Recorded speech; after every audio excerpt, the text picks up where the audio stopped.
Welcome back, everyone, to Cold Call Reaction Videos. This is Ryan Paris, CEO and founder of Superhuman Prospecting, and also the creator of the H2H method, which is partially why we do this. We do this to help those callers out there who are looking for feedback, who are looking to improve their game, but we're also here to dissect the cold call in the 21st century as it is working or not working. So today we have a cold call reaction from myself. We have a cold call I've never heard. I don't know what market it's from. I don't know who we're calling, but it's from one of our team members at SHP. And I'm going to give you my real feel feedback of how it's going. So let's listen in. Thank you for calling your hometown agency, where we use insurance as a tool to positively impact those we serve using our holistic approach to healthcare plans, retirement solutions, and so much more. We do not offer every plan available in your area. Any information we provide is limited to those plans we do offer in your area. Please contact Medicare.gov or 1-800-MEDICARE to get information on all of your options. Please note, we shop on Medicare.gov so that you don't have to. This call is being recorded for quality purposes. If you do not want to be recorded, please hang up now. Well, we're recording the two. We are recording the call two there, Miss AI. Insurance Group. This is Chelsea. How can I help you? Hi, yes, this is Ryan. Okay, first of all, I didn't know this was me. I honestly didn't know who this was, so I'm critiquing myself right now. I'm looking for the person who replaced Becky. Or is Becky still there? You know what? She is. She's just with a client right now. Okay, so I went into this and I sound flat, by the way. I sound bored. Do you hear that? Which is interesting because it's almost as if sometimes, and I've talked to our team about this before, you don't have to sound gregarious. You don't have to sound necessarily super excited, because it could just be like a business call that is, comes across as a normal type of interaction. But number two is, if you noticed, I said, is Becky there, the person that replaced Becky? Because I had some notes prior that said that there was somebody else potentially that was working there. So that was helpful for my team member who had called before me. Should I take a message or help you with anything, maybe? Yeah. So basically, we're a TPA that helps brokers like you basically with growing self-funded book of employee benefits. Is that something that she would help me with, or somebody else?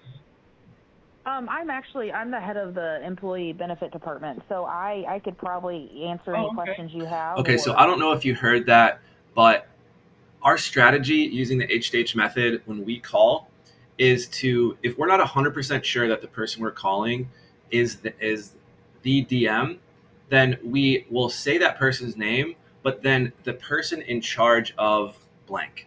So the person in charge of employee benefits, is that her or is that somebody else? And I never mind it's a sales call. I'm not trying to hide anything. At this point, I'm not trying to hide anything. If I knew 100% that it was Becky and I knew it was her, I would call, hey, is Becky there? But otherwise, I retreat 100% from the pass-through and go to an engage strategy, which is, hey, I need help. I'm trying to help you guys. I'm trying to sell you guys to help your business and grow it. So that's the mentality that I have going into this and what we train our team. And we have a much better chance of getting to the decision maker from what we found. Probably answer any questions you have, or... Okay, yeah, how can I help you?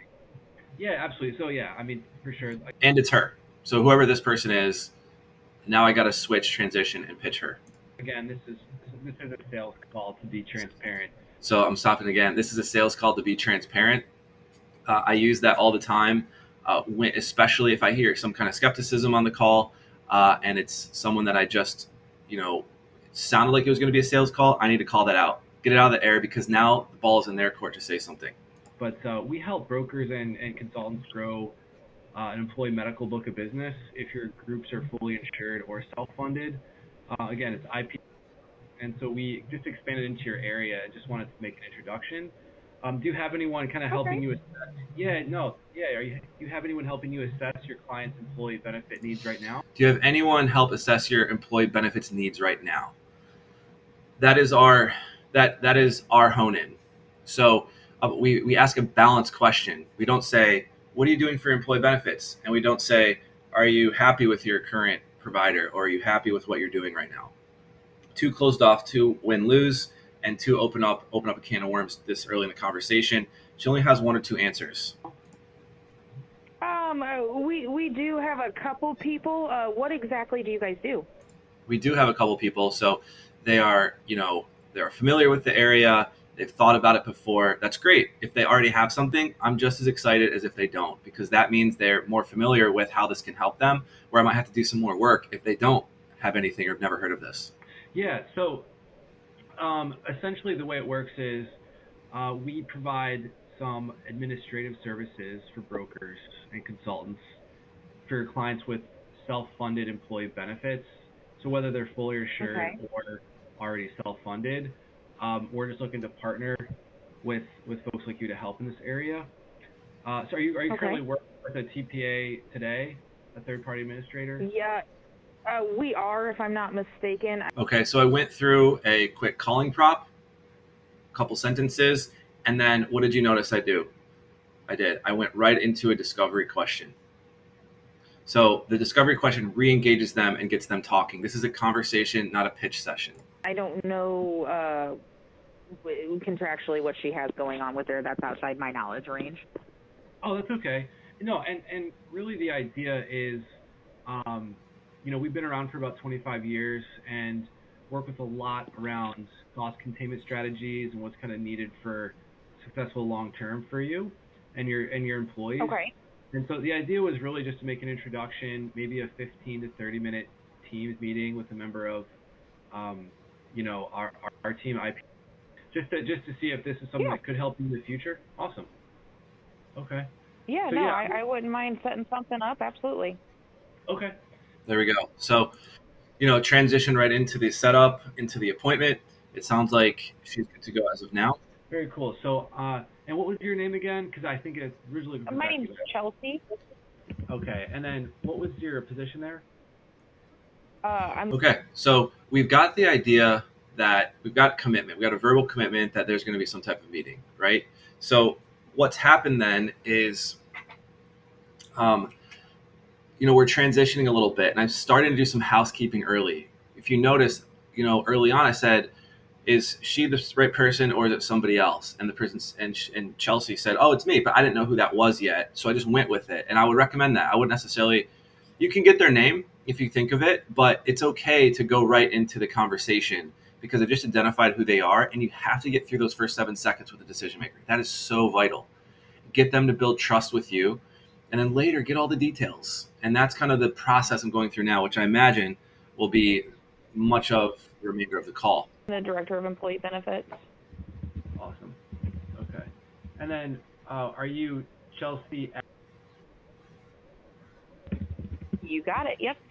Okay. And so I noticed the email address that I had on file was somebody else. So I just guessed that it was hers using the same logic, right? So Chelsea at blah, blah, blah company.com. Okay. And that's CHELSEA. Is that correct? Correct. Yep. You got it. Okay. Very cool. Very cool. So I'm just looking at my calendar here, and I'm looking at, would you be available maybe Tuesday? Let me see here. What time are you thinking? Okay. So I'm looking at Tuesday, and looks like you guys are in Central. Is that correct? Or are you in Mountain? Correct. Yep. Central.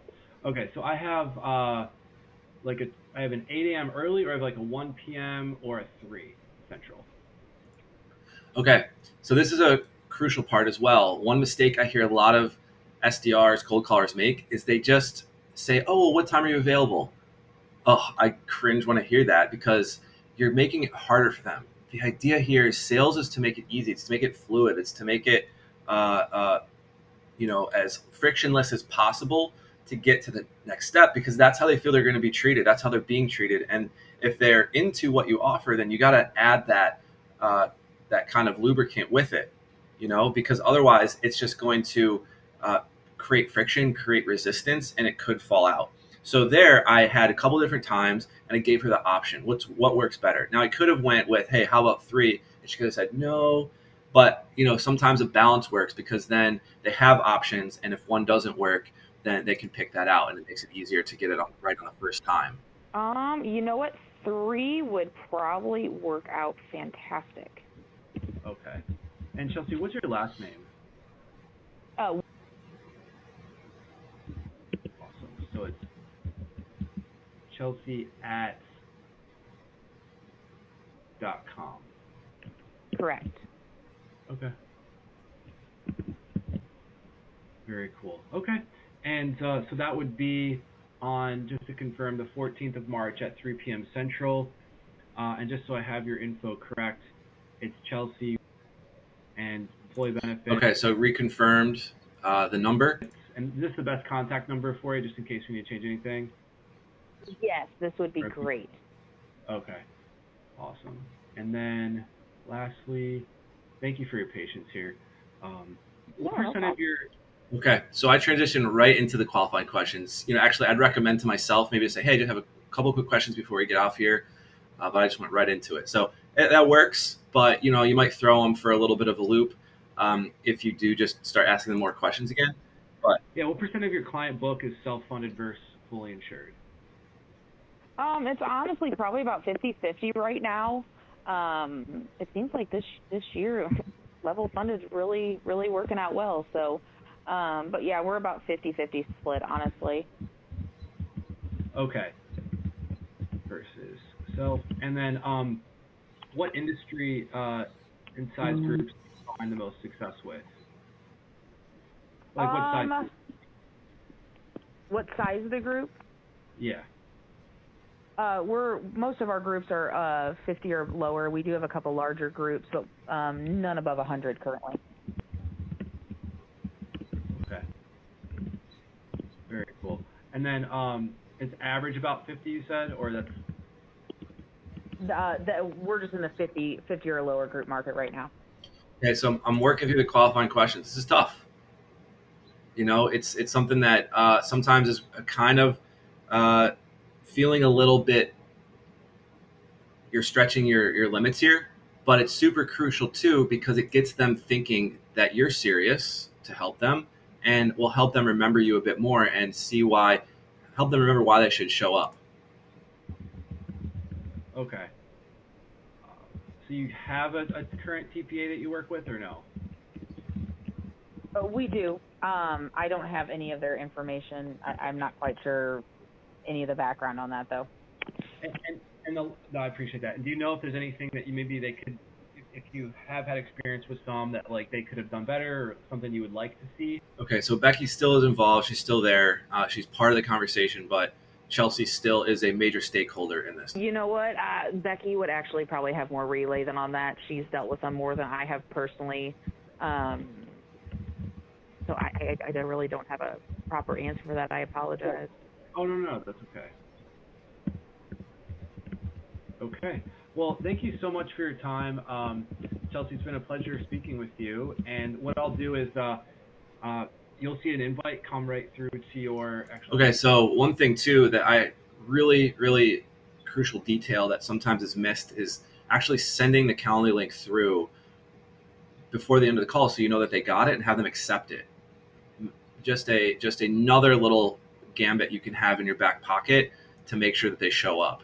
Get a better chance. Okay. You should see that come right to your email. Let me just make sure you got it there. 1 second. Okay. I just sent it over. Okay. Can you, yeah, do you want to see if you got that? It'll be with Dan. Yep, I'm just waiting for it to pop through. Oh, awesome. All right, Chelsea. Well, thank you so much. We're looking forward to speaking with you, and you'll be meeting with Dan just to kind of walk through, make an introduction, and see if this is something that could work for you in the future. Perfect. All right. So overall, Ryan, how did you do? I would say a good 7.5, 8. I don't know. I feel like my tone could have changed a little bit. It didn't hurt the conversation, but I had that kind of monotone throughout. I'm still wondering what I think about that. It's kind of a new discovery for me, is that I didn't necessarily match her energy as much. She had a little bit higher energy than what I was giving out, but it also was consistent and made it seem like, hey, this is what everyone's doing. This is what everyone's up to. I'm just going to go through it. And yeah, you should join, rather than being overly excited maybe. But I think I could have maybe gotten her a little bit more excited about the product, to be honest. Also, maybe a little bit cleaner delivery on some of the value. It was pretty good, but I feel as though I could have added maybe additional benefit or feature to kind of drive home why this company could really help them. But I think I did a decent job of hitting all of the pieces. Like I hit quick prop hone in, calling proc next step, housekeeping, qualifying questions, and made sure they had the Calendly. So I'll give it a 7.5. Acceptable, good, but I think I could have done a little bit better, get a 10 out of 10. So let me know what you think, because I didn't know this was going to be me. To be honest, I get thrown these, and it makes it fun. So there you go. Cold calling, appointment setting, with Superhuman Prospecting, setting appointments for our clients, listening to them as a reaction to see how we can learn and add on to our skill set as cold callers in the 21st century. Thanks for joining.